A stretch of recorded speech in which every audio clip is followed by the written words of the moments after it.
Tahukah kalian bahwa 96% bisnis itu gagal di 10 tahun pertama. Bahkan 50% di antaranya sudah rontok di tahun kelima. Katakanlah ada 100 perusahaan, maka yang survive itu cuma 4 perusahaan di akhir tahun ke-10, 50-nya bahkan sudah tumbang di 5 tahun pertama. Di video kali ini saya akan bahas tuntas bagaimana Anda menjadi perusahaan yang survive di atas 10 tahun. Bagaimana perusahaan Anda atau bisnis Anda atau startup Anda akan tetap stay dan survive setelah tahun ke-10. Jadilah 4 perusahaan yang survive ini. Saya akan bahas tuntas di video saat ini.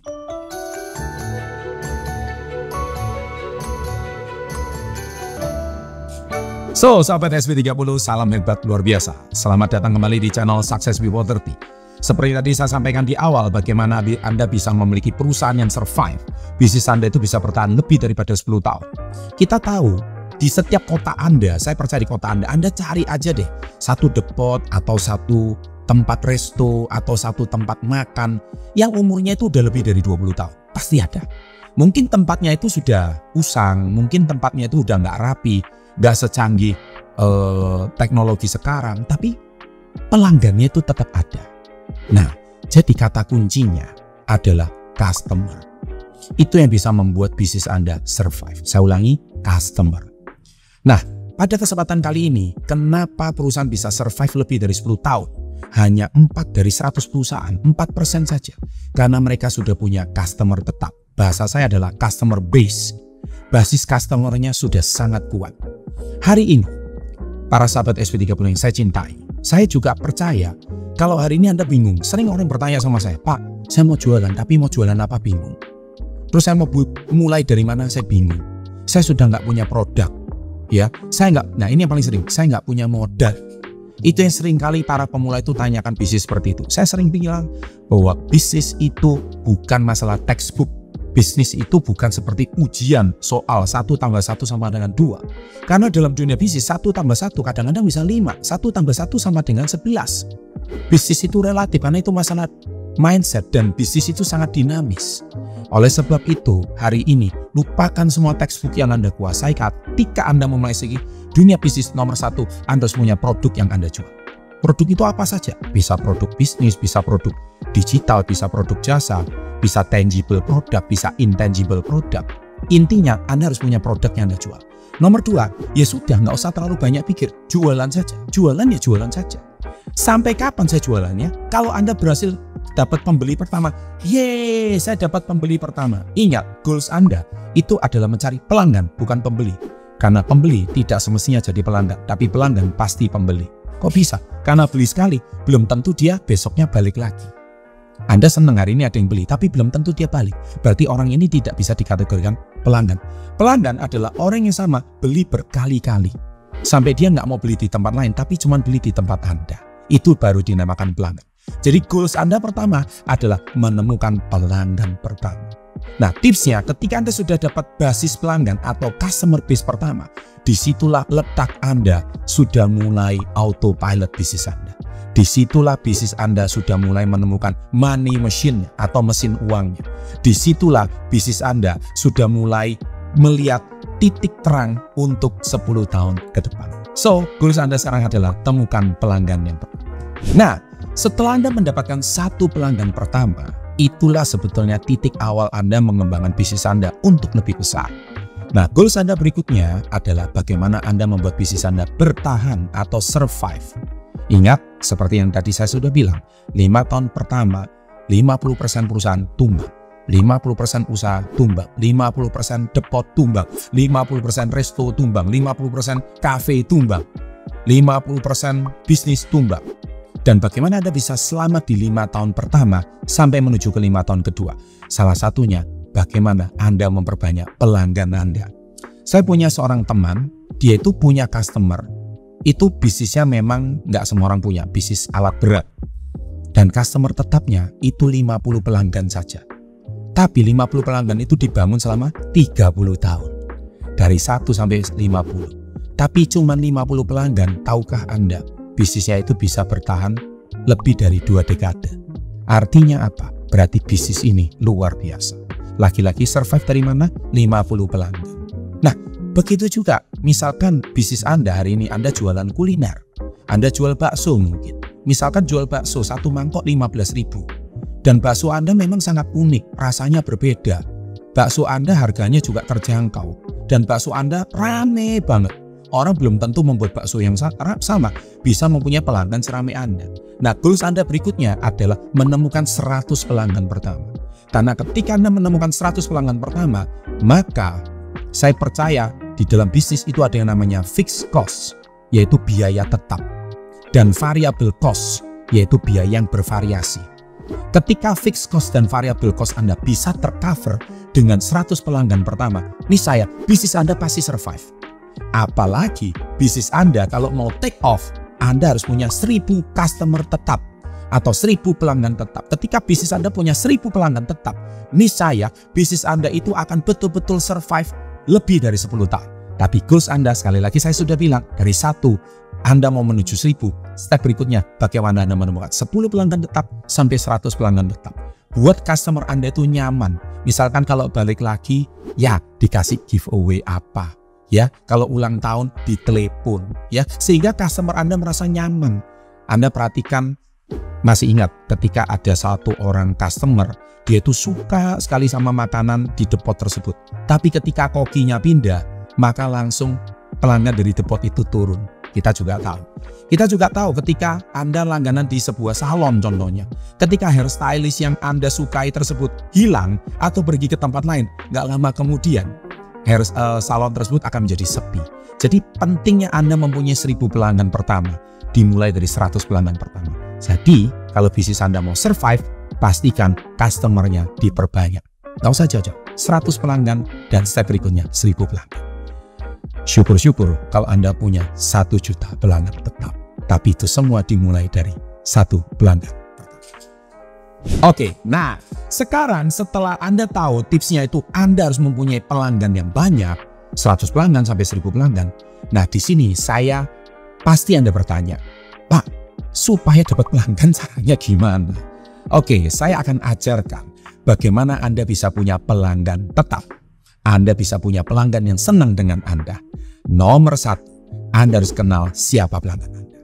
Kita tahu 10 orang itu 10 warna. 10 orang itu punya 10 keunikan. Let's say kita jualan bakso. Ada pelanggan pertama sukanya gorengan. Pelanggan kedua sukanya pentol. Pelanggan ketiga sukanya cabai level 25. Maka setiap pelanggan beda-beda dong. Pelanggan ini sukanya cabenya. Pelanggan ini sukanya pentolnya. Pelanggan pertama sukanya gorengannya. Kalau Anda tidak kenal siapa pelanggan Anda serahkan sama karyawan Anda saja karena Anda buru-buru mau autopilot.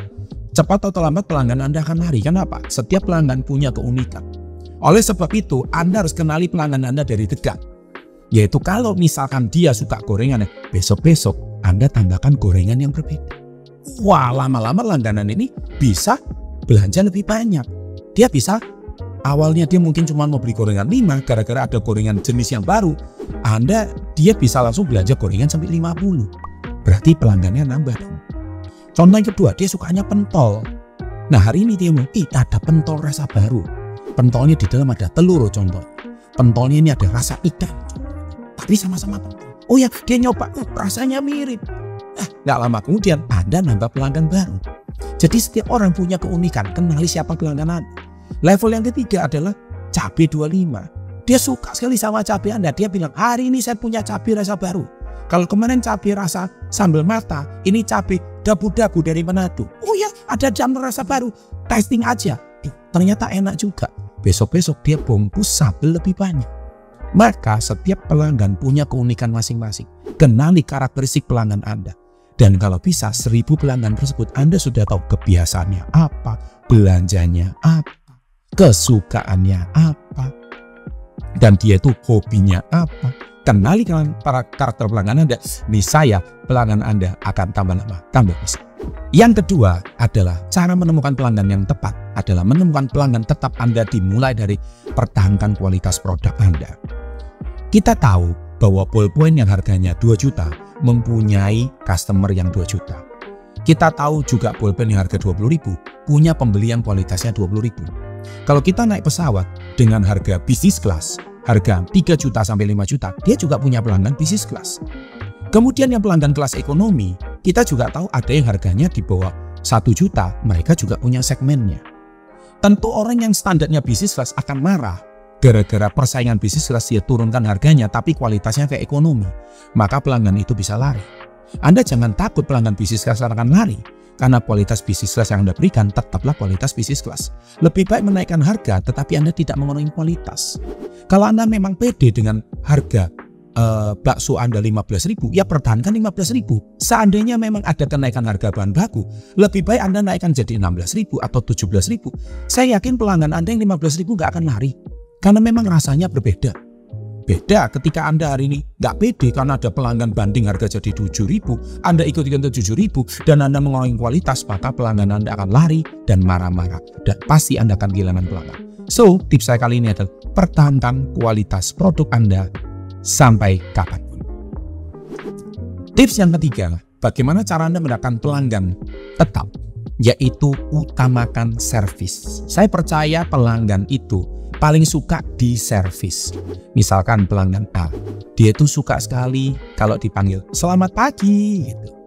Ya, maka dia harus disapa selamat pagi, dan pelanggan ini tipikalnya itu suka ngoceh. Dia mungkin belanja baksonya cuma 5 menit tapi ngocehnya setengah jam. Ya dilayani aja, nggak masalah. Misalkan yang kalau Anda punya tim untuk melayani pelanggan yang lain, silakan dia ngoceh setengah jam, dia cerita suaminya begini, kucingnya begini, kemudian kemarin tetangganya marah-marah. Anda menjadi pendengar yang baik karena tipikal pelanggan ini kalau sekali belanja banyak. Kalau Anda berikan waktu setengah jam ngobrol sama dia. Dan Anda jangan sampai kehilangan pelanggan yang setengah jam ini. Memang dia menyita waktu Anda, tapi kalau menyiapkan bakso yang lain kan Anda bisa suruh asisten Anda atau pembantu Anda, nggak perlu Anda yang melayani, bukan? Tetapi kalau misalkan pelanggan ini memang butuh waktu setengah jam dan dia akan tetap belanja sama Anda, memang dia cerewet, memang dia tuh senang dilayani, tapi Anda tidak kehilangan customer. Nah, customer yang kedua, mungkin dia tipikalnya tuh langsung cuma buka kaca mobil, halo, seperti biasa ya, pentol 20, gorengan 20, siomay 20, bla bla bla bla dan sebagainya. Dia tipikalnya seperti is okay. Nah, karena dia udah dari jauh, dia susah cari parkir, maka kalau dia udah tin dari jauh atau ngomong sama dia servis, next time kalau mau datang WA saya dulu. Begitu sampai di sini 15 menit barangnya ready, nggak usah nunggu lama. Oh gitu ya, saya WA dulu. Saya jamin 15 menit pasti kelar. Tinggal WA 15 menit siap. Nggak usah parkir, nggak usah bayar uang parkir. Nanti saya bayar uang parkirnya. Anda senang. Ketika Anda mendapatkan pelanggan seperti ini, dijamin pelanggan Anda akan happy. Karena apa? Dia nggak perlu antri, karena dia tipikalnya cepat mau buru-buru. Jadi intinya servis pelanggan itu yang paling utama. Maka kenali pelanggan Anda. So, tips keempat adalah bagaimana Anda tetap mendapatkan pelanggan tetap dan pelanggan Anda tidak lari, yaitu mulai bangun hubungan. Kenapa Anda harus bangun hubungan? Contoh, apa sih pentingnya ulang tahun? Contohnya, Bos, hari ini bosnya ulang tahun ya. Khusus belanja hari ini, saya kasih spesial pentol 2 dan gorengan 2. Seneng banget dia. Kamu orang pertama loh yang ngucapin ulang tahun sama saya. Iyalah bos, teman lama. Masa nggak kenal sama saya? Nah, itu salah satu hal kecil. Apa sih arti sebuah pentol 2 sama gorengan 2? Tapi Anda bakal dapat order ya 10 sampai 20 order berikutnya cuman gara-gara Anda giveaway 2 pentol sama 2 gorengan dan mengucapkan di hari yang tepat, yaitu ulang tahun dia. Itulah salah satu teknik membangun hubungan dengan customer. Anda perhatikan, sebuah tempat yang ramai itu pasti pembelinya atau penjualnya itu sangat ramah. Penjualnya itu disukai orang, penjualnya itu sangat fleksibel, dan penjualnya itu disukai sama pembelinya. Dengan demikian, secara tidak langsung penjual itu pintar membangun hubungan. Saya punya satu tempat langganan orang jual es kacang hijau. Anda tahu, si penjual kacang hijau ini sebenarnya kacang hijaunya rasanya juga enak sih. Tapi kalau saya mau cari rasa yang sama di tempat yang lain banyak. Tapi kenapa tempat kacang hijau itu ramai? Ternyata si penjual kacang hijau ini pandai membangun hubungan sama customer-nya. Dia ini jualan kacang hijau 5 menit, 1 jamnya ngelawak. Jadi orang datang ke situ itu merasa seperti jadi teman dan mendengarkan dia ngelawak. Dia lucu, ngelawak. Orang ke situ tuh makan kacang hijau sambil tertawa. Jadi kalau orang stres, capek, penat seharian di jalan, datang ke situ aja capeknya hilang karena dengarkan dia ngelawak. Itu salah satu value membangun hubungan. So, value Anda apa untuk membangun hubungan dengan customer? Tips kelima mendapatkan pelanggan tetap atau mempertahankan pelanggan Anda, yaitu berikan nilai tambah. Saya pernah makan di sebuah resto, dia bilang, ambil nasi putih sepuasnya. Kebetulan customernya adalah mahasiswa. Kita tahu mahasiswa itu kalau makan kan banyak. Ya, nasi putih nggak cukup satu. Kadang-kadang bisa tambah berkali-kali. Tapi ada depot tertentu, dia nasi putih ambil lagi, dicas lagi. Ambil putih, dicas lagi. Mungkin dia invest banyak di nasi putih. Satu hari mungkin 10 baskom pelanggannya mahasiswa semua. Tapi dari situ mahasiswa itu bisa bawa temannya lebih banyak lagi. Gara-gara bilang apa? Ambil nasi sepuasnya. Dasar anak muda. Apalagi kalau makan nasi putih kan banyak. Ditambah lagi sambal, ambil segratisnya. Ambil lagi sambal segratis-gratisnya. Itulah nilai tambahan. Sudah sambalnya enak, nasi putihnya gratis pula. Nggak takut nanti dia nggak beli lauk. Tenang aja. Dia sudah ada hitungan bisnisnya. Dengan dia memberikan nilai tambah di situ, dia mungkin kelihatannya sedikit punya budget promosi atau budget marketing, tetapi dia sudah melakukan hal yang berbeda dengan yang lain. Salah satu tips kedua adalah memberikan nilai tambah. Setiap hari Kamis jam 10 sampai jam 12 atau jam 10 sampai jam 3 gratis makan tempe sekuat-kuatnya. Contohnya, maka Anda bisa giveaway tempe contohnya. Atau mungkin hari Jumat, silakan datang ke sini. Jam 11 sampai jam 1 misalkan. Waktu Jumatan, mungkin pelanggan muslim. Silakan makan sepuasnya. Contohnya, hari 2 jam saja all you can eat. Nah, itu salah satu contoh nilai tambah. Toh bukan setiap hari. Intinya nilai tambah harus Anda berikan supaya pelanggan Anda tetap ramah dan setia. Contoh misalkan Anda nggak perlu promo seperti itu. Salah satu nilai tambahnya itu apa? Hari ini kami buka sampai malam. Wah, mungkin Anda berpikir, wah ini kan nambah biaya overtime untuk karyawan. Tidak masalah.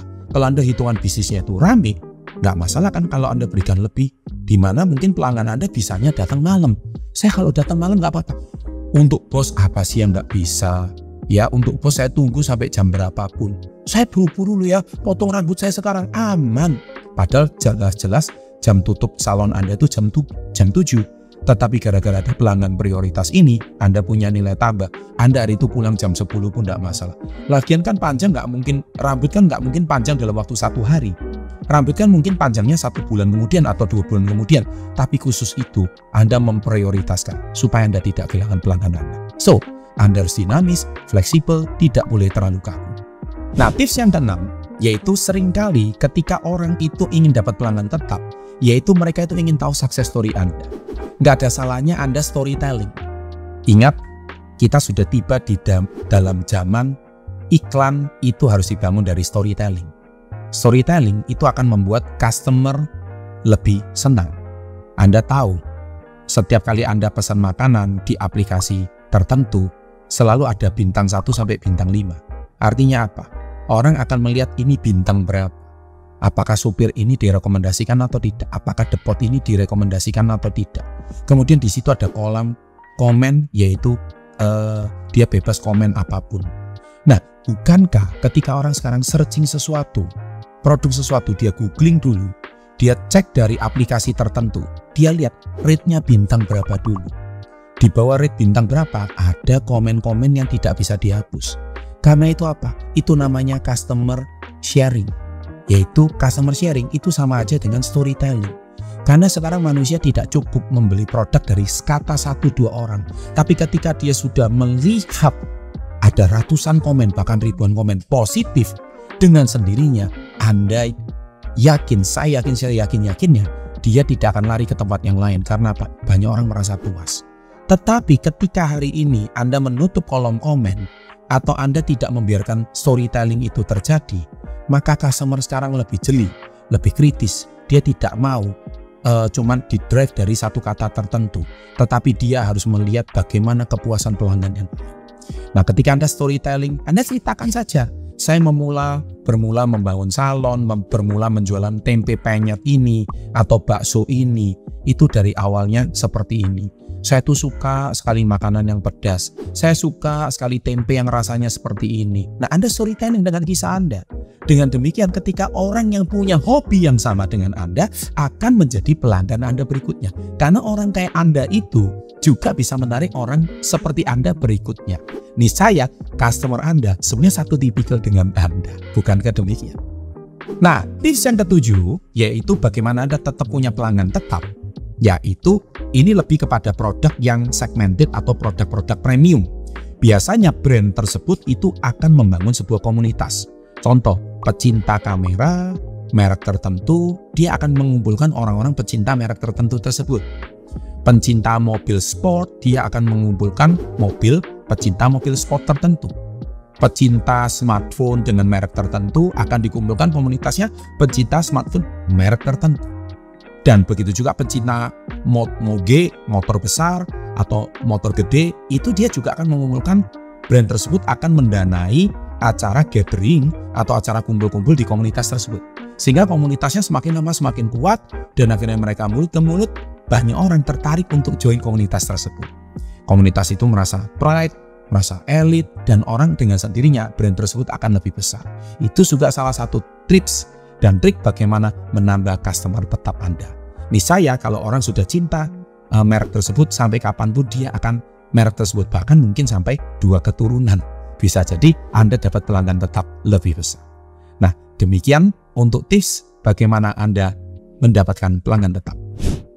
Nah, demikian sahabat entrepreneur, bagaimana tips Anda mendapatkan pelanggan tetap. Dengan sendirinya bisnis Anda akan scale up.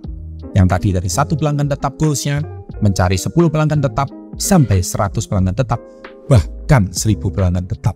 Semua tergantung jenis bisnisnya. Seperti tadi saya katakan di awal, saya punya seorang teman bisnis alat berat, itu pelanggannya cukup 50, tapi sudah bisa membuat 2 generasi, lebih dari 2 dekade. Tapi kalau misalkan bisnis Anda retail atau bisnis Anda kuliner, saya rasa 100 pelanggan tetap tidak bisa, tapi Anda bisa bangun sampai 1000 pelanggan tetap. Kalau sudah skill 1000 pelanggan tetap, mungkin cabangnya bukan cuma 1, tapi mungkin cabangnya bisa 10, cabangnya mungkin bisa sampai 100, tapi Anda memang punya 1000 customer tetap. So, customer base yang akan membuat bisnis Anda bertahan lebih daripada 10 tahun dan Anda masuk ke golongan 4% respect. Bagaimana Anda bisa dapatkan 1000 pelanggan pertama Anda secara setia? Tentu itu dibangun dengan proses yang tidak mudah. Nah, jangan lupa setelah Anda menonton video saya sebelumnya, bagaimana cara Anda mendapatkan pelanggan tetap, dan sebelumnya bagaimana cara memulai bisnis zaman sekarang. Di sini ada video berikutnya, saya akan membahas bagaimana men-scale up bisnis Anda sampai 10 kali lipat lebih besar daripada sebelumnya. So, always tonton, jangan lupa like-nya, and salam hebat luar biasa.